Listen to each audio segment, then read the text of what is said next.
Jadi perubahannya sangat struktural. Oke lah, di bahasa seminar, ya, di bahasa webinar dan di bahasa workshop namanya disebut perubahan yang disruptif. Itu maksudnya. Jadi kata disruptif itu bukan sekedar perubahan change, tapi perubahan yang ada dua dimensi. Dimensi pertama dia movement along the curve, tapi yang kedua terjadi perubahan fungsi. Nah, kalau perubahan fungsi itu differential equation fraktal dia. Nah, ini yang terjadi yang kita alami dan membuat situasi ya diistilahkanlah ya oleh ini fraktal, jadi dia berputar, kemudian dia bergeser, berputarnya berubah. Ya, chaotic theory. Nah, ini yang kalau misalnya kita lihat istilahnya disebut yang pertama kali itu VUCA. Nah, VUCA ini Bapak Ibu sekalian diperkenalkan oleh Military College ya. Jadi dari militer Amerika setelah perang dingin dengan Uni Soviet itu selesai, Uni Soviet udah bubar ya. Jadi dia Rusia dan 10 negara independen lainnya, CIS itu. Nah, militer Amerika tetap menganggap ada ancaman, ada risiko. Oleh karena itu didesainlah konsep yang namanya VUCA. Jadi bukan dari orang bisnis ya. Sama seperti Three Lines of Defense Bapak Ibu sekalian, bukan kita orang bisnis yang bikin. Itu yang bikin Montesquieu. Namanya Trias Politica. Kemudian dikembangkanlah ya. Orang bisnis itu lebih cepat kalau dapat ide langsung jalan ya, langsung pragmatik gitu loh. Nah, itu Trias Politica itu. Jadi second line sebagai desainer ya, kemudian dieksekusi oleh first line, diawasi oleh third line supaya tidak terjadi coy. Nah, itu dari internal audit yang mengembangkan konsep Three Lines of Defense. Tapi sekarang mulai 2021 namanya nggak Three Lines of Defense, namanya Three Lines Model. Nah, saya mengembangkan konsep namanya Six Lines. Nanti akan kita diskusikan dalam konteks strategi. Nah, Bapak Ibu sekalian, kalau kita perhatikan ya, VUCA ini di awal tahun 80-an tapi berkembangnya di tahun 90-an. Ini memang kalau dikaitkan dengan risk dalam konteks strategic risk, bahwa ternyata Bapak Ibu, risiko itu bisa datang karena perubahan yang disebut volatility. Jadi ini sebagai sebuah realitas. Tapi ini maksudnya apa nih? Nah, by nature Bapak Ibu sekalian, by nature yang namanya Homo sapiens itu 84% dari population-nya mampu beradaptasi dengan perubahan. Cuma 16% loh yang tidak mampu menghadapi perubahan. Jadi kalau ada COVID terjadi, ya itu cuma 16% yang ada yang mati, ya kreditnya macet, atau mungkin nggak macet tapi terseok-seok, sesak napas, mungkin ada yang pingsan, ya. Jadi sampai ke 16%, prediksinya begitu. Kalau menurut teori ini, teorinya dipelopori oleh namanya Everett Rogers, bisa dicek, ya kurva dari Everett Rogers. Jadi Bapak Ibu sekalian, di Amerika yang kena COVID lebih dari 16%. Dan kelompok ini disebut laggards. Nah, jadi kalau ada 100% population dari perusahaan, ya dalam konteks strategic risk, jangan sampai perusahaan kita masuk di 16%.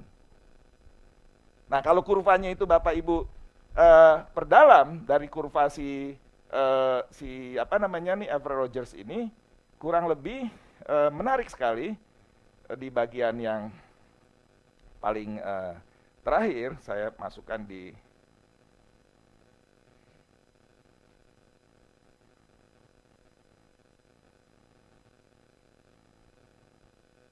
jadi kita lihat di bagian yang di compliance itu yang berkaitan dengan nanti yang nggak comply juga pasti ada 16%. Itu sebagai sebuah yang normal, ya normal distribution dari perilaku itu. Nah ini.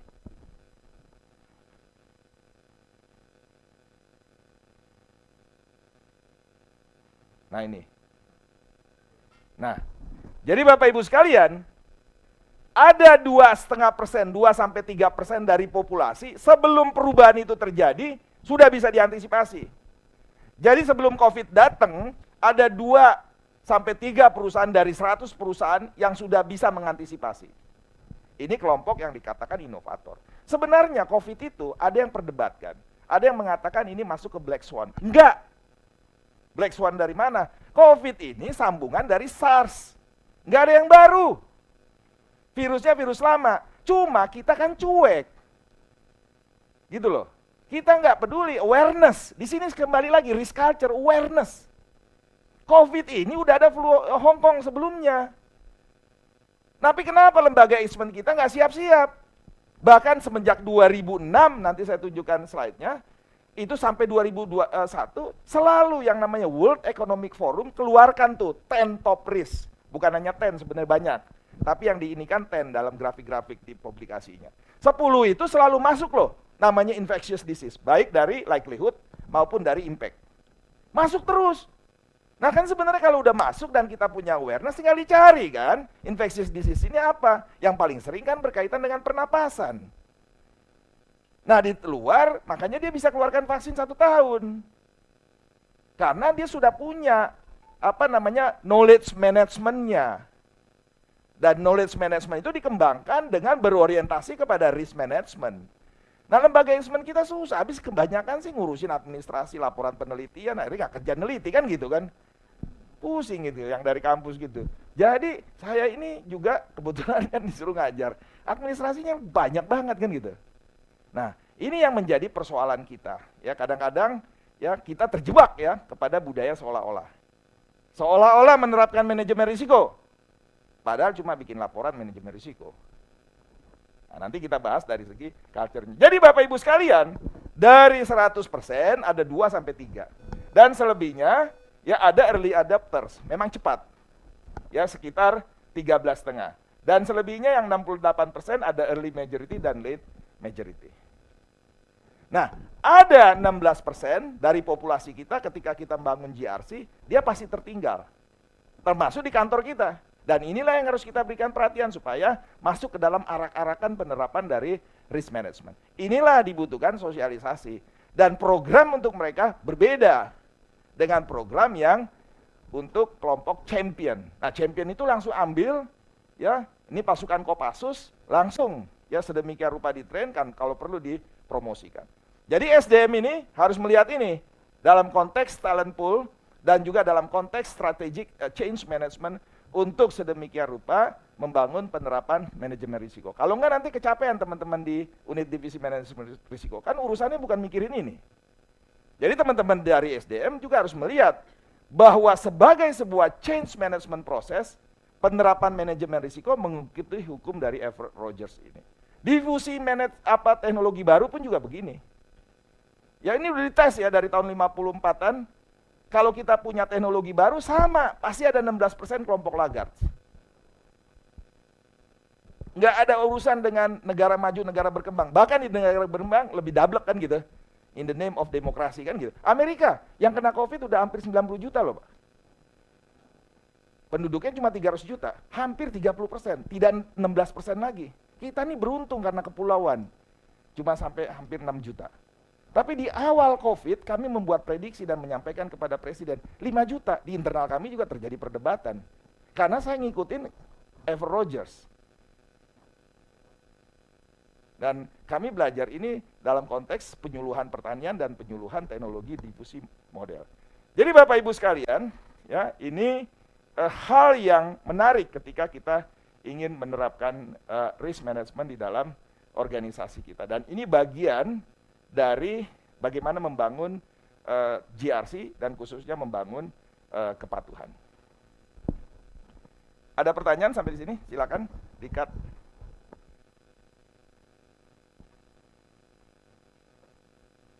Nggak terlalu cepat kan Bapak Ibu ya?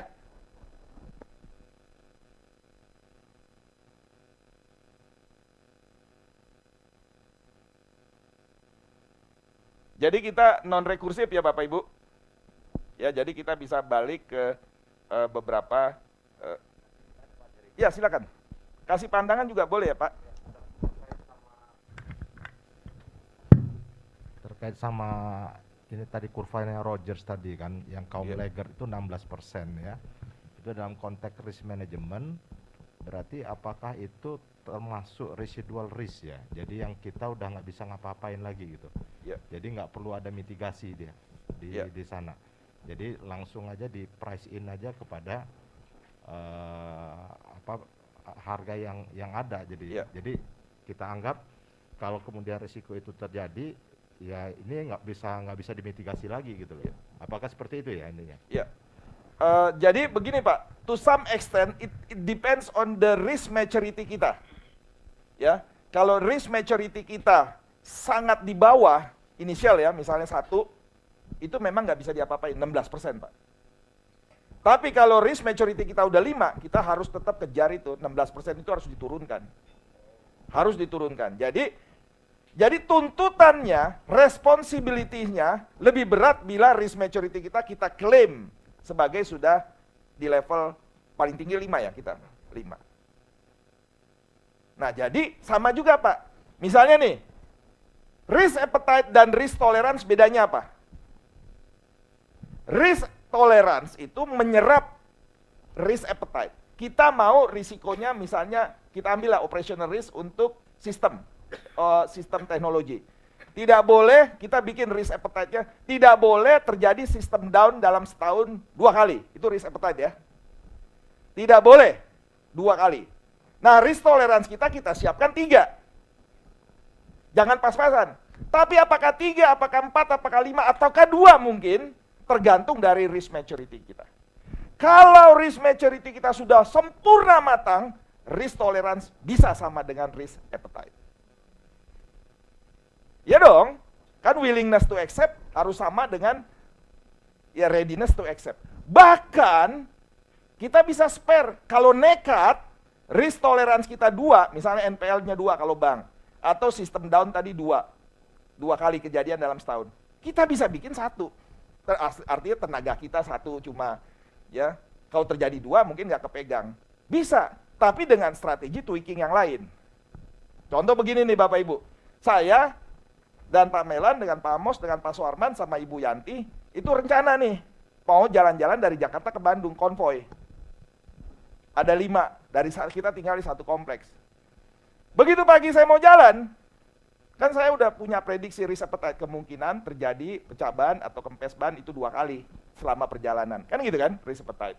Oke, saya siap lah. Ready dong, namanya, bukan siap, willing. Tapi apakah saya siap? Begitu saya buka pagi mau berangkat, ban serep saya nggak ada. Berarti readiness saya nggak ada kan? Saya punya willingness, punya risk appetite, tapi saya tidak punya readiness. Ban serep saya nggak ada. Entah kemana kan gitu, pokoknya nggak ada lah. Ya, oke. Ada cuma peleknya doang, kan gitu. Nah Bapak Ibu, pertanyaan, kalau menurut teori kan nggak berangkat kan? Nggak berangkat dong. Nah tapi kan teori ya teori. Dalam praktek kan kita bisa melakukan adjustment terhadap teori ini. Supaya nggak, kadang-kadang kan orang kritik, teori. Itu loh Mas. Itu karena salah memahami teori.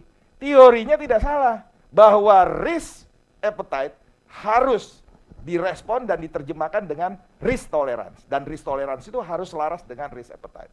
Oke, kita ikutin teorinya. Tapi bagaimana? Kita lakukan tweaking. Tweakingnya adalah pertama, berangkat ke Bogor masuk tolnya dari mana?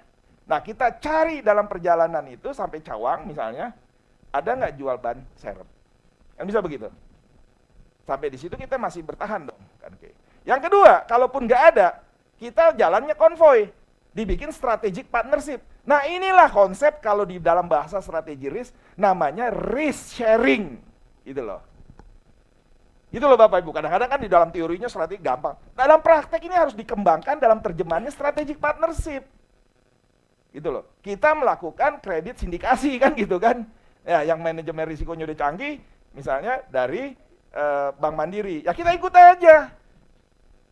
Kita melakukan partnership strategi. Nah, di sini risk sharing artinya apa?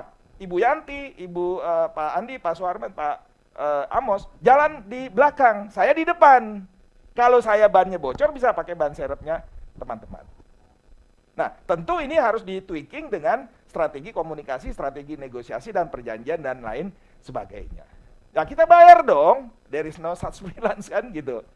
Ya, kalau pun harus bayar. Nah, jadi konsep Grup, misalnya EFG. Konsep grup ya, Indonesian Corporation, harus juga berpikir dalam perspektif risk. Kalau enggak ya, grup apa ini maksud? Karena apa? Bicara soal return, harus bicara soal risk.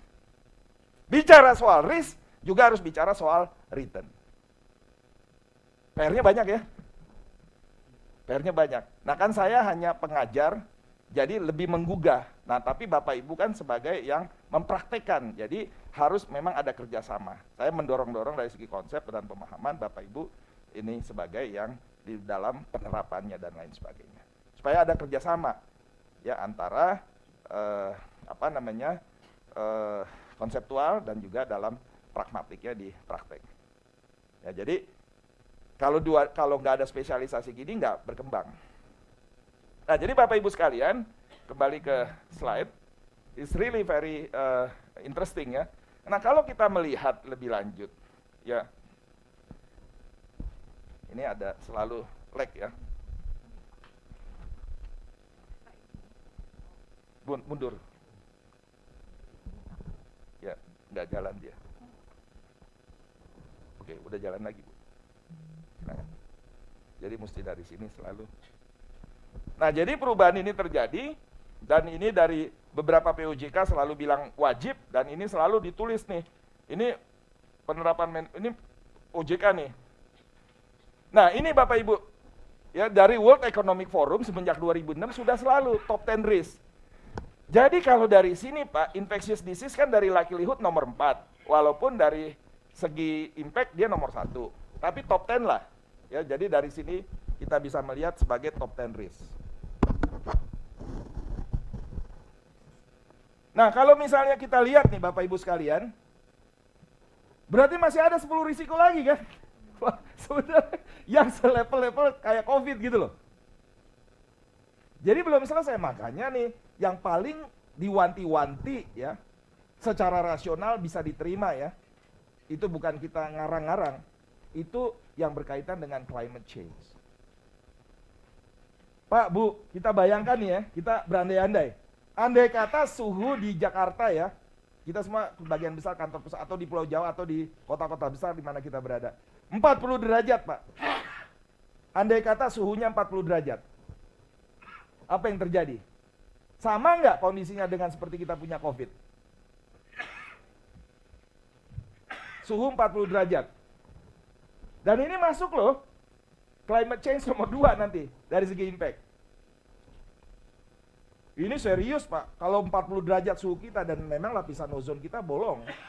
Waktu COVID terjadi, dari Jakarta kita bisa lihat gunung lagi loh. Saya ngalamin ya, dari Gajah Mada waktu saya kecil SD, masih bisa lihat Gunung Salak. Setelah itu nggak bisa lagi loh.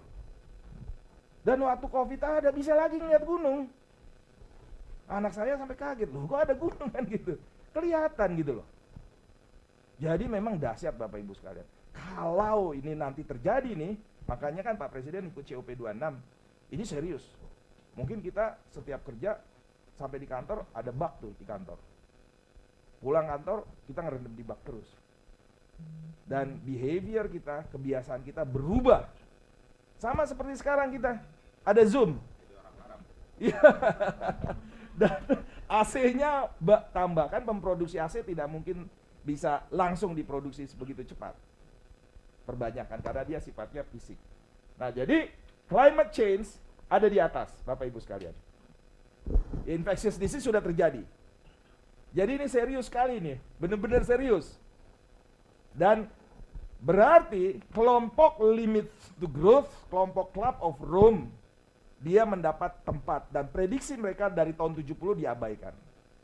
Jadi aliran di satu sisi yang tadi saya sampaikan di awal GRC, aliran dari kelompok Rome ini mengembangkan sebuah konsep baru namanya ESG, Environmental, Social, and Governance. Jadi Bapak Ibu sekalian, di dalam dunia ini ada dua aliran, GRC dari segi bisnisnya orang-orang kembangkan, tapi kelompok yang pro-environmental mengembangkan konsep ESG. Nah sekarang bagaimana? Kita gabung aja, namanya ESGRC.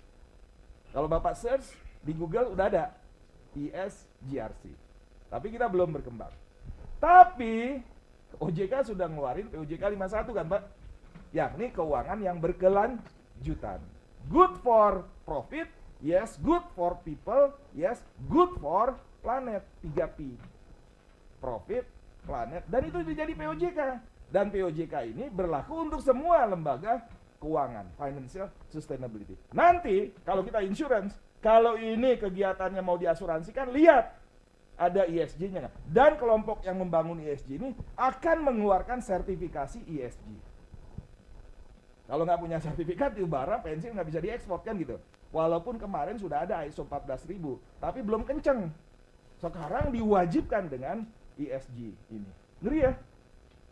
Repot juga, kita nggak bisa dagang kalau nggak ada ESG-nya. Langsung di-ban kita. Semua asuransi kalau tidak berorientasi pada ESG, cut, kan begitu. Dan ini sekarang kan mereka lagi memperjuangkan menjadi sebuah keharusan wajib konsep ESG. This is very interesting dan perkembangannya karena memang ada pertarungan kolonialisme. Kita akui. Ya. Di satu sisi kan enak aja mereka bikin ESG udah ngambilin dari kita kan pohon-pohon kita dan lain sebagainya, dan mereka sudah menemukan teknologi untuk itu yang baru. Nah, kita belum menguasai teknologi, dan teknologi itu bayar kalau kita pakai. Nah, makanya Pak Presiden sebagai ketua Presiden G20 ya dari COP26 mengatakan kami dukung sepenuhnya. Tapi kalau nanti adab ini you bayar dong. Teknologinya kasih kita. Masalahnya mereka pakai intellectual property right, Pak, Bu. Dan kita harus bayar. Nah, kita kan ngikut. Ya, copyright kan? Harusnya kita balik. Bukan copyright, tapi right to copy, bacanya dari kanan ke kiri ya gitu kan. Dijamin tidak luntur kan, luntur tidak dijamin kan gitu. Enggak, soalnya mereka bikin copyright sedemikian rupa karena universitasnya udah bisa bikin riset kan. Dari mana universitasnya dibangun? Kan dari hasil tanam bangsa kita dari lama. Kan nggak ujuk-ujuk dia bisa meneliti. Jadi nggak fair, di sini yang harus diperjuangkan.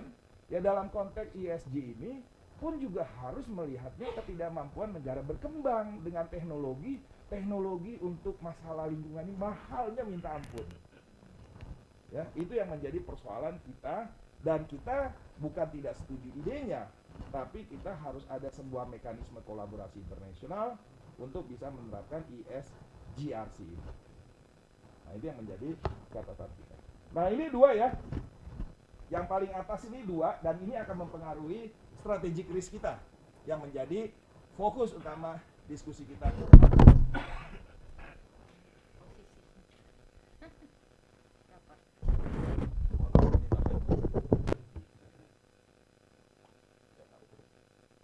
Mohon maaf ya, karena ada kawan-kawan kita yang di di online ya.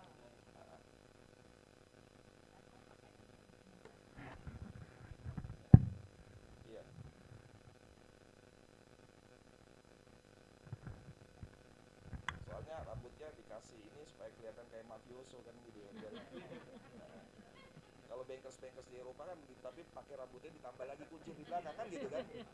Ya, bankers di kita kan biasa tuh, di mereka rambutnya dikelip di sini tuh di belakangnya ada kuncirnya kan gitu kan. Bingung juga bankers Eropa kan. Pak Mailan tuh tahu persis itu. Ya. Baik Bapak Ibu sekalian, dua ini ya, yang paling ini. Jadi Bapak Ibu, dari segi volatility, sebenarnya masalahnya dari pada 16% itu. Dan kita berupaya sedemikian rupa geser. Baik. Nah, jadi masalah utama kita sebenarnya bukan perubahan loh. Karena dari Heraklitus bilang perubahan itu hal yang biasa.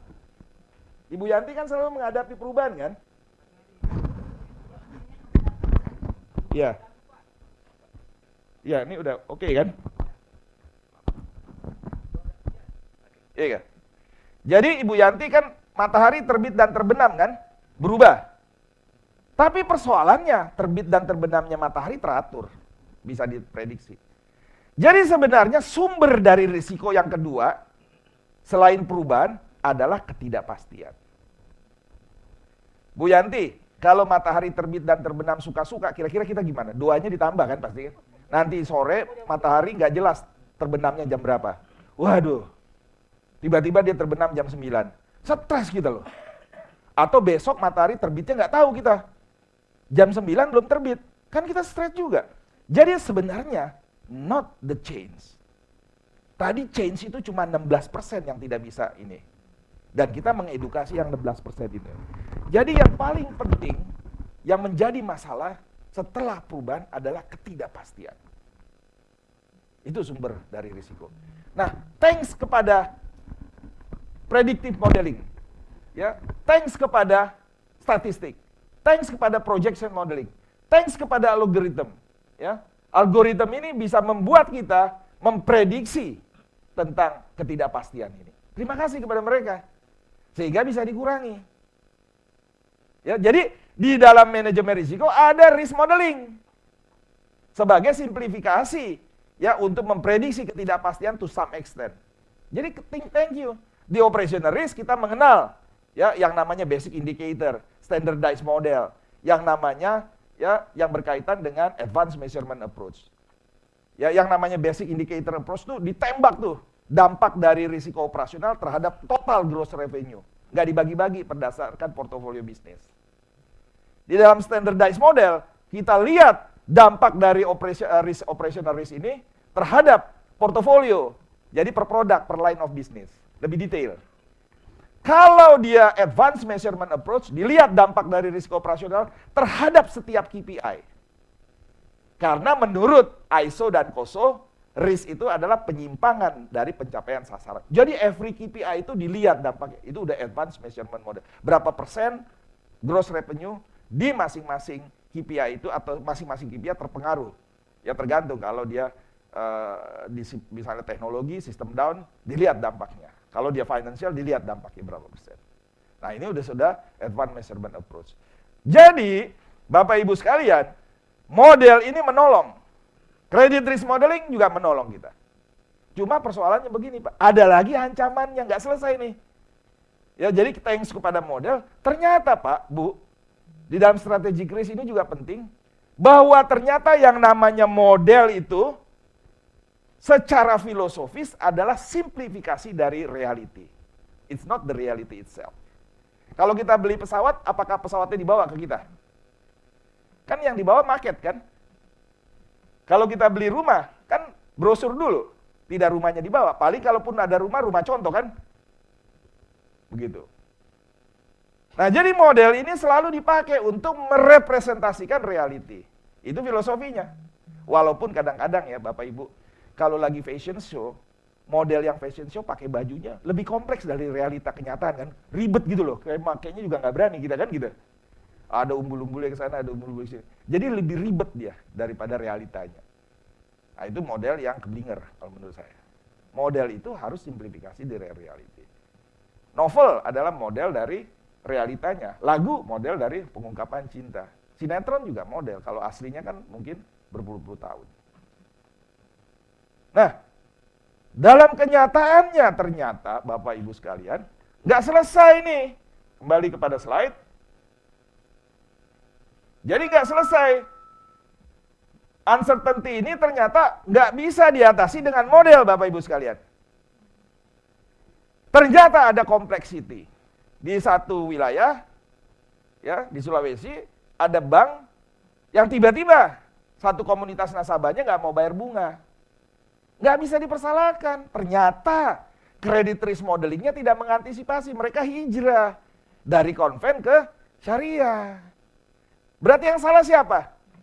Ya banknya nggak memodelkannya ke dalam credit risk. Nggak dimasukin faktor perubahan budaya, perubahan agama ini. Dan setelah itu yang tadinya nggak mau bayar bunga muncul. Ya biasalah kadang-kadang ada ya guru-guru yang ini. Bunga itu asalnya dari mana? Dari pokok. Kalau bunganya haram ya pokoknya haram. Nggak usah juga dibayar pokoknya kan gitu. Nah ini kenapa begitu? Karena ternyata diskusinya itu udah ada di sosial medianya di kelompok ini. Tapi kita tidak membangun yang namanya big data. Tidak mengembangkan jejak digital. Dan lain sebagainya. Jadi complexity ini bisa menegasikan model. Ya, jadi ini menarik nih.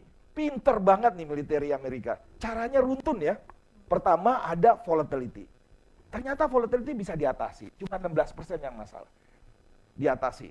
Oke? Dan ternyata masalahnya uncertainty. Ternyata bisa diatasi dengan modeling. Ternyata ada lagi masalahnya complexity. Diatasi lagi dengan big data. Big data itu bisa menstrukturisasi sesuatu yang tidak terstruktur. Hebat ya.